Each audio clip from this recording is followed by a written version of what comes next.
नमस्कार, ॲडव्होकेट नरेंद्र माधव या चॅनलवरती आपलं सहर्ष स्वागत आहे। आज एक व्यापक दृष्टिकोन घेऊन आपल्या समोर आलो आहोत। त्या दृष्टिकोनाचं नाव आहे समुपदेशन केंद्र। समुपदेशन केंद्राची आवश्यकता का घडावी, समुपदेशन केंद्र का अस्तित्वात यावं आणि समुपदेशन केंद्रामुळे जो काही पक्षकार आहे त्या पक्षकाराच्या आयुष्यामध्ये मोठ्या प्रमाणात होणारा ताण व्याप कशा पद्धतीने वाचेल या अनुषंगाने आपण बोलणार आहोत। मुळात समुपदेशन म्हणजे जो काही न्यायालयीन व्यवस्था आहे त्या न्यायालयीन व्यवस्थेमध्ये जो काही दावा कोर्टामध्ये गेलेला आहे त्या कोर्टात गेलेल्या दावामध्ये दोन पार्टी असतात। त्या दोन पार्टीची भांडणं कोर्टामध्ये चाललेले असतात। त्या भांडणामध्ये विनाकारण त्या दोघाही पार्टीचा वेळ आणि पैसा कोर्टामध्ये जात असतो। तर तो जर वाचवायचा असेल तर त्या पार्टींना नेमकं मुद्दा काय आहे, वादाचे पॉइंट ऑफ व्ह्यूज काय आहेत, त्या वादाचं कॉज ऑफ ॲक्शन काय आहे, ह्या सगळ्यांचा अभ्यास करून तो वाद का निर्माण झाला आहे, तो वाद निर्माण होण्यामागचं शास्त्रीय कारण काय आहे आणि तो निवारता कसा येईल ह्याचा संपूर्णपणे अभ्यास आम्ही समुपदेशन केंद्राच्या अनुषंगाने करत असतो। आणि आमच्या पक्षकारांना अगदी माफक दरामध्ये आम्ही समुपदेशन करण्याचं काम करत असतो। आमचा शुद्ध हेतू हा आहे की पक्षकारांचा विनाकारण वेळ आणि पैसा कोर्टामध्ये जाता कामा नये।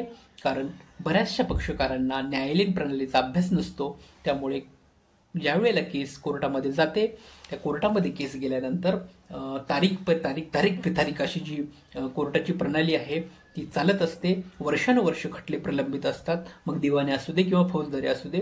परंतु छोट्या छोट्या कामामध्ये विनाकारण वेळ गेल्यामुळे सर्वसामान्य जनतेच्या मनामध्ये न्यायव्यवस्थेबद्दल असणारा विश्वास कुठेतरी कमी प्रमाणात तयार व्हायला लागतो। तो कमी प्रमाणात मनातला झालेला विश्वास जर वाढवायचा असेल तर त्या पक्षकारांना, त्या जनतेला न्यायालयीन प्रणाली काय आहे, न्यायालयीन प्रणालीमधली असणारी गुंतागुंतीची पद्धती कशा असतात, पुरावे दावे एव्हिडन्स कशा पद्धतीने त्या ठिकाणी मांडले जातात आणि त्या अनुषंगाने किती पद्धतीने वेळ त्या ठिकाणी लागत असतो ह्याची जाणीव करून देणे सुद्धा अपेक्षित असते। बऱ्याच पक्षकारांना याची जाणीव नसते, त्यामुळं वादांतिक मुद्दे घेऊन ते कोर्टामध्ये जातात, वर्षानुवर्ष लढत असतात आणि त्यातून साध्य असं फारसं काही होत नाही।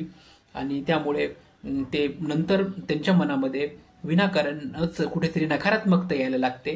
तर ती नकारात्मकता दूर करायची असेल, न्यायप्रणालीमध्ये स्पीडी जस्टिस जर पाहिजे असेल तर तो स्पीडी जस्टिस तुम्हाला कोणत्या मॅटरमध्ये घेता येईल, कोणत्या मॅटरमध्ये घेता येणार नाही याचे संपूर्ण मार्गदर्शन आम्ही ह्या वैजनाथ समुपदेशन केंद्रामार्फत आम्ही करत असतो। तरी मोठ्या प्रमाणामध्ये जे काही पक्षकार आहेत ज्यांना असं वाटत असेल की आमचा दावा कोर्टामध्ये न्यायचा आहे, आम्हाला कोर्टात जाऊन न्यायालयीन लढाई लढायची आहे, तर त्यांनी एकदा आयुष्यामध्ये आपलं समुपदेशन काउन्सिलिंग करणं फार फार आवश्यक आहे।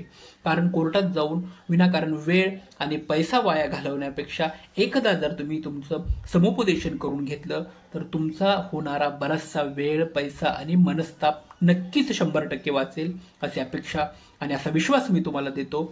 धन्यवाद। हे ॲडव्होकेट नरेंद्र माधव चॅनल जर तुम्हाला आवडत असेल तर तुम्ही लाईक आणि सबस्क्राईब करा, कारण ह्या चॅनलवरती तुम्हाला कायदेशीर प्रणाली संपूर्ण माहिती तुम्हाला अगदी मोफत प्रोव्हाइड करण्यात येणार आहे। Thank you so much.